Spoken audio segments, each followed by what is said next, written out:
itu mencintai diri gitu. Nah, dari sini nanti akan menjadi juga jalan menuju mencintai yang sejati gitu ya. Mencintai itu artinya menyatukan.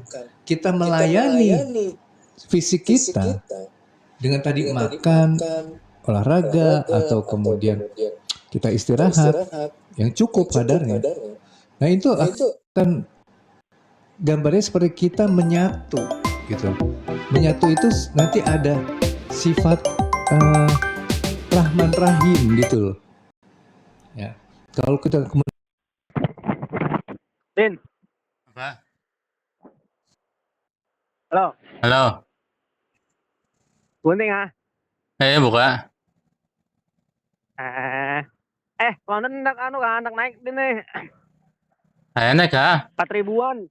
Apa naik? Naik 4.000. Hah? Oh, kah? Ini berapa jualannya tak? London. Naik pulang lah. Kayaknya bang ini belum naik. Hah? Pesan ada 4.000 din nih. Belum naik lagi lah. Siapa? Ini belum naik. Seplastikan tuh bang. 3.000 berapa? Pesan seplastikan. Oke. Enak naik 4.000 rencana nih. Malah asalnya naik semalam. Iya. Semalam 3 berapa? 3-4an nih lo kalian potongan. Makanya teh. Ya. Enak.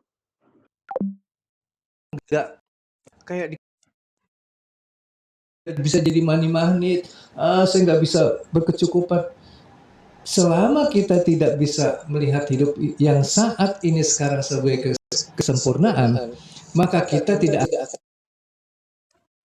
energinya udah energi kurang. Apapun yang dilakukan pasti kurang.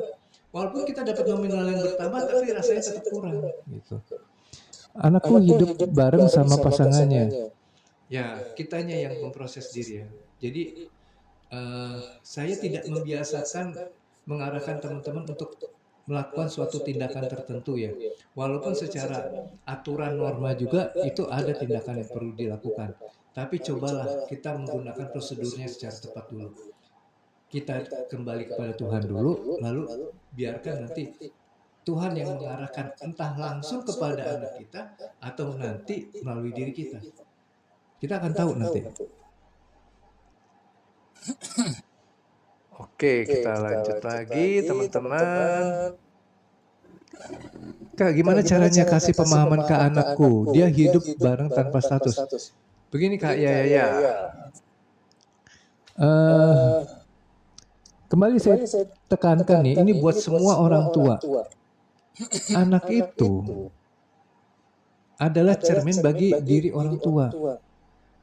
Ada rasa takut yang kemudian kita miliki di dalam diri kita menjadi pendaman emosi yang kemudian tersadari ketika kita melihat suatu peristiwa yang dilakukan oleh anak kita.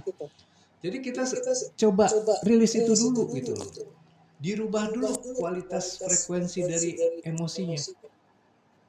Ketika sudah disaksikan ketidaknyamanannya berubah menjadi damai, mampu ada keterbukaan, tidak menentukan ini sebagai sebuah kesalahan. Nah nanti kita akan diarahkan bagaimana memberitahunya, bagaimana kemudian kondisi itu bisa menjadi berubah juga bisa jadi dengan secara otomatis itu terjadi. Tidak dengan banyak kata-kata yang kita sampaikan, nasihat segala macamnya. Ya. Terlepas bahwa ini adalah sebuah kesalahan, tapi ini adalah kebenaran di mata Tuhan karena diizinkan untuk hadir. Artinya ada manfaatnya. Gunakanlah ini untuk memperbaiki diri kita. Cukup tuntas lega, ya betul. Ya Bang, identitas seringkali menjebak agar kita tidak sadar dengan cerita sungguhnya. Nah itu betul, ditutupin itu ya ceritanya. Seolah-olah ini nyata banget ceritanya. Setelah bisa menerima apa yang hadir dan apa yang akan dialami untuk pertumbuhan kita, tapi kadang suka emosi. Ya berarti yang jadi permasalahan kan emosinya. Emosinya disaksikan aja. Kalau ingat lagi ya. Waalaikumsalam Kak Arini. Oke, lanjut. Gimana cara rilis emosi? Dengan merasakan secara utuh ketidaknyamanannya. Ya, sensasi tidak nyamannya. Jadi pikiran hanya fokus merasakan aja. Apakah penyaksi itu adalah diri kita yang sejati? Iya. Jadi jiwa yang dialiri kesadaran dari Tuhan itu yang kemudian dikatakan sebagai diri sejati kita, yang akan menjadi penyaksi. Bagaimana menjelaskan eling dalam bahasa awam? Sadar. Ya.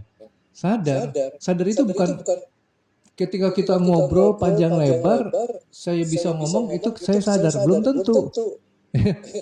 Tapi sadar itu kita benar-benar hadir di situ ketika menjalani perjalanan hidup ini, ketika mengalaminya.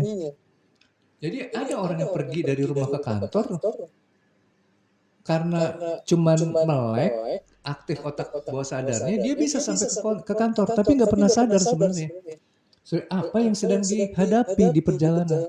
Nah, yang namanya eling itu sadar kalau dia memahami apa yang sedang terhadirkan gitu. Oke, ini cerita kehidupan ya. Oh, ini saya bukan cerita itu gitu. Jadi paham esensi gitu. Begitu Kak Swingers. Hatur nuhun juga Mas Agus. Kak Ambu, waalaikumsalam.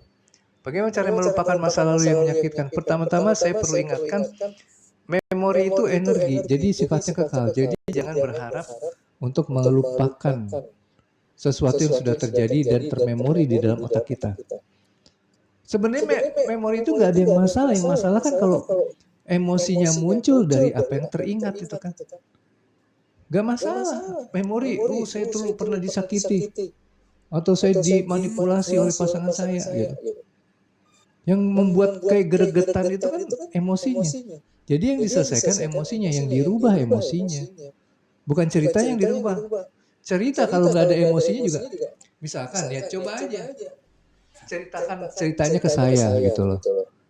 Masa lalunya diceritakan ke saya. Saya pasti ngerasa biasa-biasa aja gitu. Kenapa? Karena saya nggak dapat emosi dari kejadian tadi. Ya, jadi Kak Sejadah Panjang kan dapat banget emosinya. Nah itu yang kemudian membelenggu diri Kak Sejadah Panjang gitu loh. Kayak dirilis emosinya. Sedang dalam masalah, kalau sedang dalam masalah, maka kita tidak fokus ke pekerjaan. Dipaksa-paksa, tapi nggak bisa untuk berpikir pekerjaan harus gimana. Ya pertama-tama, ya kita harus lihatlah faktor yang menyebabkan kita nggak bisa fokus itu apa. Biasanya emosi. Karena emosi ini membuat kita tenggelam di dalam cerita kehidupan. Akhirnya kita urus tuh ingatan kita tentang peristiwa aja gitu. Gimana cara merubahnya gitu. Padahal sesederhana coba dirilis emosinya, disaksikan. Lalu nanti akan berubah sendiri ketertarikannya. Kita bisa fokus pada pekerjaannya. Iya, eling juga bisa dikatakan ingat tujuan. Ya. Oke, Bang, kalau sudah mencintai diri, kok awet muda ya? Apa benar-benar ada sih efeknya? Karena pasti jiwanya sudah damai.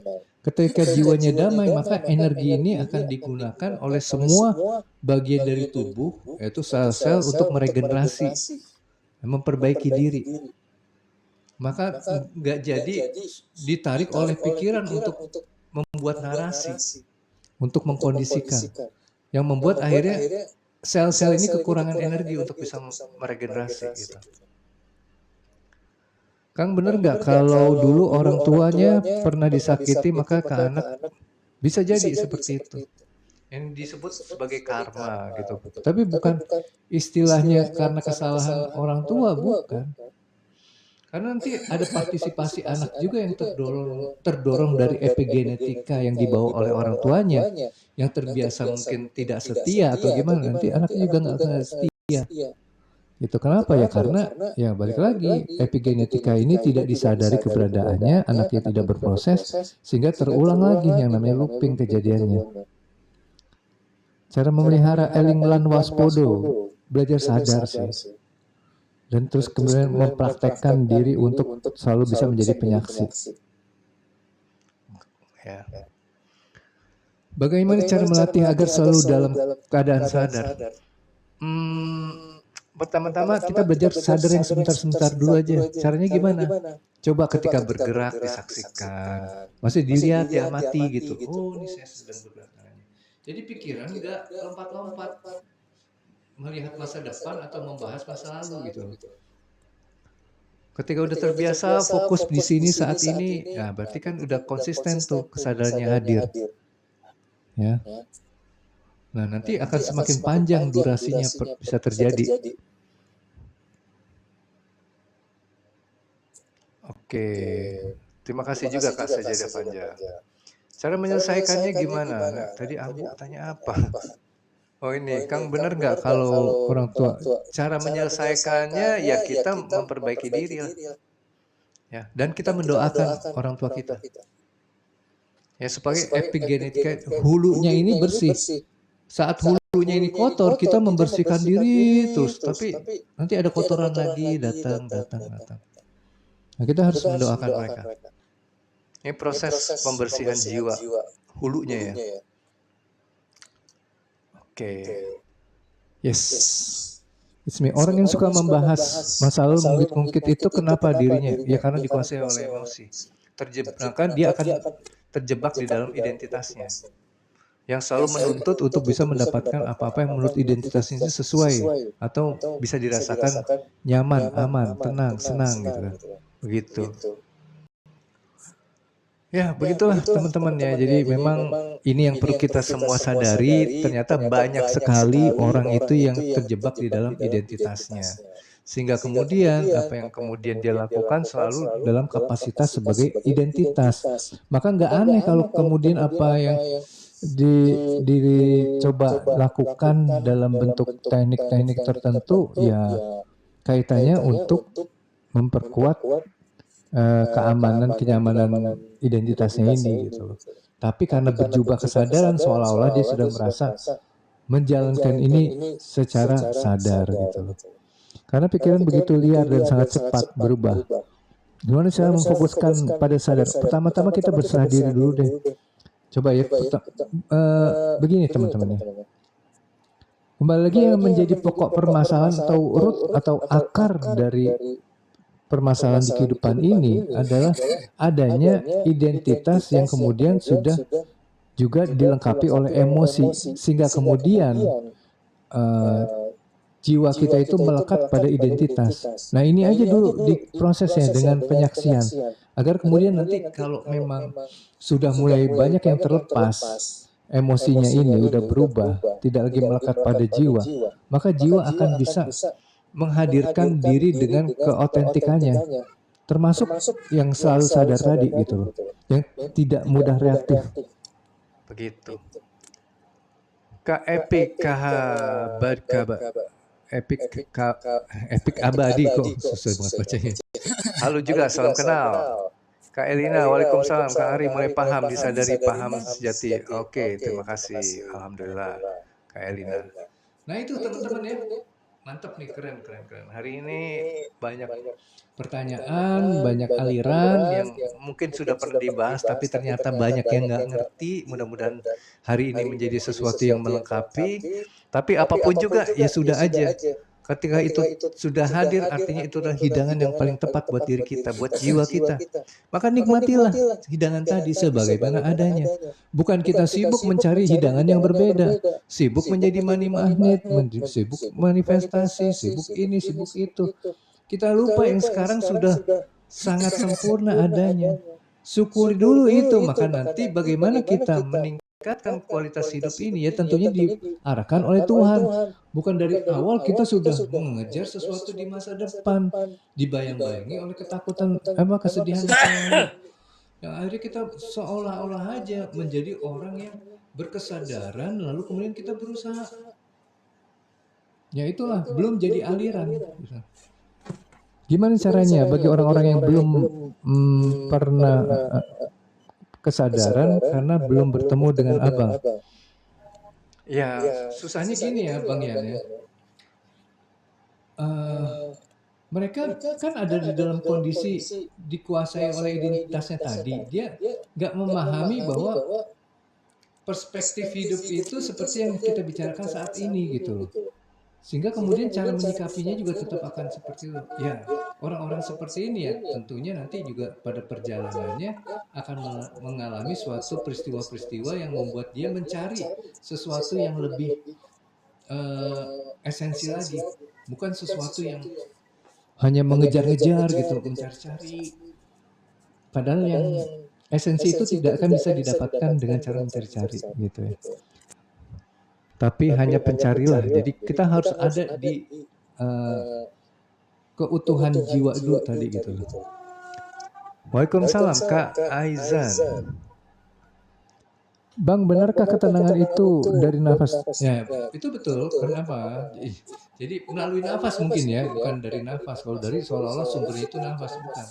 Tapi melalui nafas. Karena udara yang ditarik dan dikeluarkan secara teratur dengan ritme yang lebih lambat, itu akan pengaruhnya ke jantung nantinya. Jantung ini akan menghasilkan sebuah hormon yang akan mengalirkan sesuatu kepada otak untuk menenangkan gitu. Tapi kita jangan bergantung pada ketenangan. Justru di awal saya nggak menyarankan sih langsung ngejar ketenangan. Ketenangan itu diperlukan bagi orang-orang yang mungkin sekarang dalam kondisi anxiety gitu ya. Itu butuh ketenangan. Apakah ego kita bisa hilang seluruhnya? Ego itu kita perlukan. Jadi kembali lagi, kita menggunakan perspektif bahwa Tuhan itu meliputi semua ciptaannya. Apakah ego itu bagian yang diliputi oleh Tuhan? Ya, pasti kan jawabannya begitu. Kalau kita hilangkan ego itu, apakah kita tidak menghilangkan Tuhan sebagian dari ciptaan Tuhan atau perwujudan Tuhan tadi? Ya pasti kita menghilangkan. Artinya kan ini jadi confirm bahwa ego itu tidak harus dihilangkan. Apapun juga termasuk identitas, emosi, itu nggak usah dihilangkan. Tapi dia tidak dibiarkan menguasai jiwa kita. Supaya kita nggak melekat kepada ego tadi. Dan nanti ego dipakai sebagai supporting system bagi jiwa untuk memenuhi kebutuhannya. Kalau nggak punya ego, setiap saat kita bisa ganti agama. Kalau nggak punya ego, kita nggak ada yang tertarik untuk berusaha mencari pemenuhan kebutuhan pokok kita. Kalau kita sering kali berpikir kemungkinan terjelek dari suatu peristiwa itu kenapa ya Kak? Itu karena ada emosi ketakutan yang sedang bersiap-siap untuk mendapatkan sesuatu yang buruk di masa depan. Tapi justru itu meyakinkan kita bahwa yang buruk itu akan terjadi. Ya, jadi malah membuat itu hadir, ya, tidak bisa kita elakkan. Gitu. Kak Epic Abadi. Jadi kesadaran itu dari keteraturan nafas bisa kesadaran mulai dari situ bisa. Tapi jangan yang dilihat hanya perlu tenang aja, karena lebih daripada tenang sebenarnya. Nanti ketika kita sudah bisa lebih dekat dengan Tuhan. Bahkan diamnya kita nanti bukan diam yang tanpa gerak. Sunyinya kita nanti bukan sunyi yang tanpa suara gitu. Tenangnya kita nanti bukan tanpa frekuensi. Banyak orang yang tidak mau berguru tapi merasa lebih banyak ilmu sehingga mereka tidak mencari ya. Berarti Bang ya, orang-orang ini secara rezekinya ya harus mengalami banyak kejatuhan gitu, karena kejatuhan ini akan menjadi suatu pengingat bagi dirinya untuk mau mencari ya. It's me, bagaimana caranya mengubah pikiran gak enak menjadi bahagia? Pertama-tama kita nggak usah kejar-kejar bahagia ya. Sebenarnya kita hanya diminta untuk menerima, tapi paradoksnya ketika kita menerima, menyaksikan, justru itu menjadi jalan kita untuk mendapatkan bahagia ketika kita sudah bisa menerima secara total. Aku juga kadang mikir kenapa kesedihanku aku bawa sampai sekarang sehingga ia jadi identitas sadar. Ya, kembali lagi emosi yang melekat itu yang perlu disadari lagi gitu ya. Jadi bukan cuma tahu saya sedih, tapi emosinya nggak pernah dirasakan. Nggak akan kelepas nantinya. Ego bukan musuh, namun juga bukan pemimpin. Yes, betul Kak. Salam jiwa baru juga Kak, Playful Life, sehat dan bahagia buat kakak juga dan keluarga tentunya. Kak Swingers, yang menyaksikan saat sadar itu siapa? Ego kita sendiri kan? Bukan. Kalau ego itu kan jiwa yang terkonsep gitu ya, yang teridentitas, dikuasai oleh identitas. Tapi kalau yang menyaksikan itu jiwa yang justru tidak melabel apapun juga. Ya, karena untuk bisa menyaksikan itu kita hanya fokus pada apa yang dihadirkan Tuhan ke diri kita pada saat itu sebagaimana adanya. Udah itu aja. nggak lagi sibuk. Oh ini yang lewat apa nih? Ini jahat. Oh yang lewat lagi apa? Yang ini kesedihan. Nggak lagi. Begitu kurang lebihnya teman-teman. Oke, mantap teman-teman. Begini caranya kita sebagai orang yang merasa kasihan untuk mengajak mereka pulang. Pertama-tama Bang, rasa kasihan itu perlu kita waspadai juga Bang ya. Karena kasihan ini kadangkala tanpa kita sadari, seolah-olah kita tahu apa yang lebih baik daripada Tuhan gitu. Jadi kalau kita memang lagi kasihan, coba dirilis. Ya nantilah Bang Yan, kita coba nanti ngobrol lagi di private ya, karena Bang Yan kan teman-teman nih sebagai informasi aja, Bang Yan tuh yang privat tiap minggu gitu. Ya dengan saya memang dorongannya kuat sekali untuk bisa menjadi apa pribadi yang baru ya. Ya inilah kebesaran Tuhan ya, yang membuat orang itu akhirnya pada waktunya dia akan diperjalankan untuk fokus bisa kembali kepada Tuhan gitu loh. Iya, Bang Yan tuh mantep. Tiap minggu dia dan istrinya coba Umi. Kurang apa coba, nikmat Tuhanmu mana lagi yang kamu dustakan ya. Luar biasa, saya juga turut bersyukur. Sampai kemudian datang juga gitu loh ke Jakarta dari Palembang. Waduh, itu kalau nggak bukan orang yang teguh pendirian mah udah nyerah di tengah jalan lah. Tapi karena ya Bang Yan ini tipikal orang yang kuat ya, jadi ya gitulah. Iya, santai Bang Yan. Oke teman-teman, mungkin itu aja ya untuk penutup ya. Saya tuh orang paling sesat di jahanam. Iya iya iya. Yang nggak apa-apa. Saya juga sesat Bang Yan, sesat di jalan yang benar.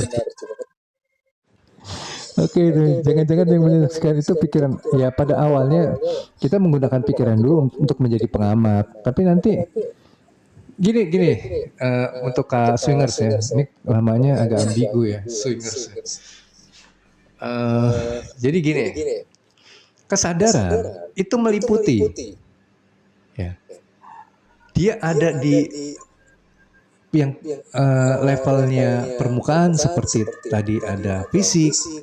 Buktinya apa? Ketika kita luka, kita bisa merasakan sesuatu yang sakit. Itu karena ada kesadarannya.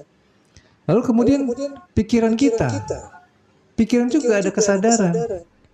Jadi ketika menjadi penyaksi, sebenarnya yang hadir itu kesadaran yang bukan pikiran, karena tidak menganalisa gitu.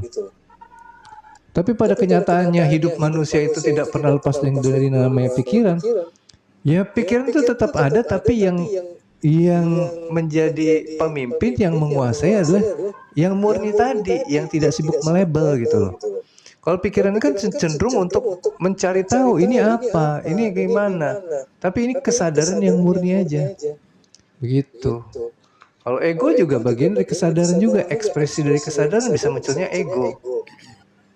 Tapi sudah teridentitas tadi. Begitu. Oke, Kak Hus, terima kasih juga. Teman-teman yang lain juga terima kasih banyak sudah hadir di sini. Mudah-mudahan apa yang kita bicarakan hari ini diridhoi Tuhan, karena kita juga puas ketika menjalankannya. Tidak merasa bahwa ada yang kurang. Semua sudah kita dapatkan sesuai dengan apa yang Tuhan berikan rezekinya kepada kita, dan mudah-mudahan itu akan menjadi sesuatu yang menumbuhkan kesadaran diri kita. Terima kasih juga Kak Swingers, saya sudah boleh. Oke, terima kasih. Dan juga teman-teman yang lain. Sampai ketemu lagi besok, mudah-mudahan jam 9.30 seperti biasa. Ya, mudah-mudahan kita nanti disajikan lagi suatu pengetahuan yang lebih dalam lagi, yang semakin membuat diri kita eling lan waspodo, yang benar-benar waspada dan sadar secara utuh, bukan sadar sebagai identitas. Karena kalau kita sadar sebagai identitas, kita merasa bahwa kita adalah aktor di dalam cerita yang perlu untuk mengkondisikan perjalanan hidup ini seperti apa. Tidak mampu menjadi wayang yang akan menyadarkan diri kita keberadaan dalam. Oke, kurang lebihnya saya mohon maaf. Wabillahi taufiq wal hidayah. Wassalamualaikum warahmatullahi wabarakatuh. Selamat ketemu lagi sampai besok ya. Bye bye. Bye bye semuanya. Terima kasih.